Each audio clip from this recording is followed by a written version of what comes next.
আজকের এই ভিডিওতে আমরা দেখব যে কিভাবে আমাদের পাসওয়ার্ড দেখব বা হয়তো কেউ জানো না পাসওয়ার্ড কিভাবে দেখতে হয়, সেই পাসওয়ার্ডটা কিভাবে খুঁজে বার করব, সেই পাসওয়ার্ডটা এখানে আমরা দেখব এই ভিডিওতে। তো ভিডিওটা শুরু হওয়ার আগে আমি বলবো, তোমরা যদি এই চ্যানেলটা যদি সাবস্ক্রাইব না করে থাকো তাহলে চ্যানেলটা সাবস্ক্রাইব করে নাও এক্ষুনি, আর নোটিফিকেশান অন করে রাখো, তাহলে তোমাদের কাছে ভিডিওটা তাড়াতাড়ি পৌঁছে যাবে। তো চলো তাহলে আমরা দেখব যে কিভাবে আমরা পাসওয়ার্ডটা রিসেট বা বার করব।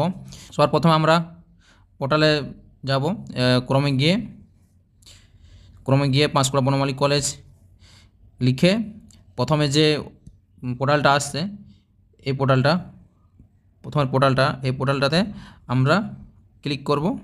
ক্লিক করার পর কিছুক্ষণ পরে নিচের দিকে আসবে, স্ক্রল করার পর এখানে দেখতে পাচ্ছ স্টুডেন্ট লগইন লেখা আছে। এখানে ক্লিক করব। এখানে ক্লিক করার পর আরেকটা পেজ আসবে এখানে। এরপরে আমরা নিচের দিকে দেখতে পাচ্ছ স্টুডেন্ট পোর্টাল বলে একটা লেখা আছে এখানে ক্লিক করব। স্টুডেন্ট পোর্টালে ক্লিক করার পর এখানে দেখতেই পাচ্ছ স্টুডেন্ট আইডি আর পাসওয়ার্ড লেখা আছে। স্টুডেন্ট আইডি পাসওয়ার্ড লেখা আছে, এখানে কিছু দিতে হবে না। আমরা নিচের দিকে আসব, এখানে লেখা আছে স্টুডেন্ট ফরগেট পাসওয়ার্ড, এইখানে আমরা ক্লিক করব। এইখানে ক্লিক করার পর নেক্সট পেজ বেরোবে। দেখতেই পাচ্ছ এখানে স্টুডেন্ট আইডি, আধার নম্বর, তারপরে ডেট অফ বার্থ,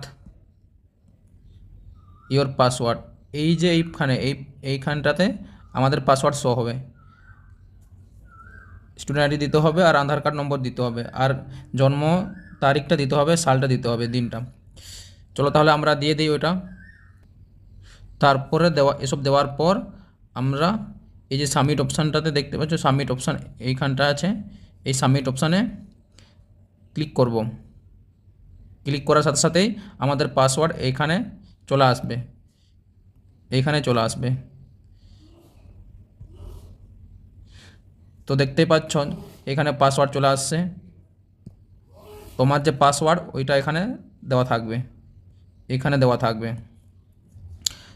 তো এই হলো আজকের ভিডিওটা কেমন হয়েছে কমেন্ট করে জানাও, আর বন্ধুদের সাথে শেয়ার করো ভিডিওটাকে, যাতে করে তারাও তাদের পাসওয়ার্ডটা খুঁজে বার করতে পারে।